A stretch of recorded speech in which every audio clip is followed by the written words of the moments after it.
Hey, this is Jesse Cole, and this is day 20. Almost there, guys. Day 20 of the 21 days of boosting your influence. And today we're talking about chapter 20 in my book, Lead with No Apologies 21 Ways to Boost Your Influence. It's available on Amazon. Go pick that up when you get a chance. Chapter 20 is entitled It's a Setup.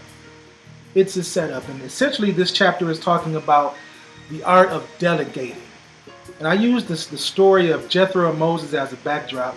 We know the story of Moses, how he was called and charged to bring the Hebrew children out of bondage, and God wanted to do some great things through that nation, and for a long time he was taking the leadership role, or taking the brunt of all the work upon himself, and it was killing him, physically killing him.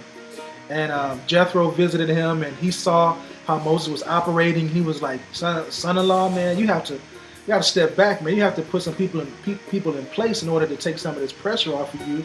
They can take care of the small things. You can take care of the big things. Moses took his advice of designating men who were not only capable of doing it, but could carry the work on once Moses was gone too. And that's what delegating is. That's what this chapter is talking about. It's a setup.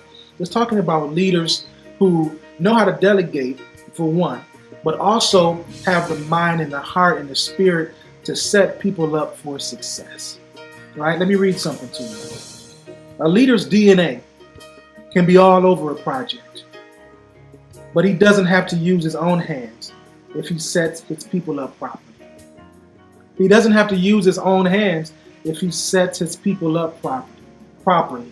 And that's something I had to deal with, that I've grown to be able to do is delegate.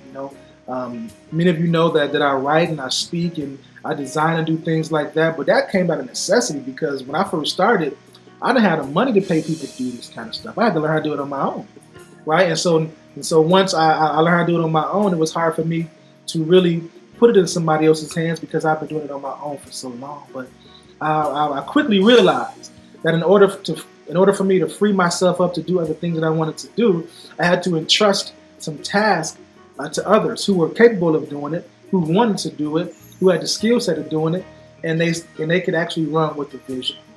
And that's what It's a Setup is all about. Let me read something to you. When making decisions to share liability, a few of the leader's concerns include this, and I felt this way too. Will they do the job like I would? What are their motives? Will my influence be diminished if I give this person this task? Will the work that I put in be discounted? Is this person even qualified? These are all questions that I've had, and I've talked with other leaders, and they've had some of the same questions when delegating. Sometimes we don't want to give up the responsibility, because we want to make sure that the people can do it, and that they have our heart when they do it. In the grand scheme of things, though, we are all interconnected, and everyone has a high competency in at least one domain. Thus, when a leader declines the opportunity to delegate a task to someone who could be of worthy assistance, he is rejecting the probability of working with a prospect who can bring a new level of genius to their team. In addition, he is setting the stage for potential frustration, and he will eventually bow to exhaustion.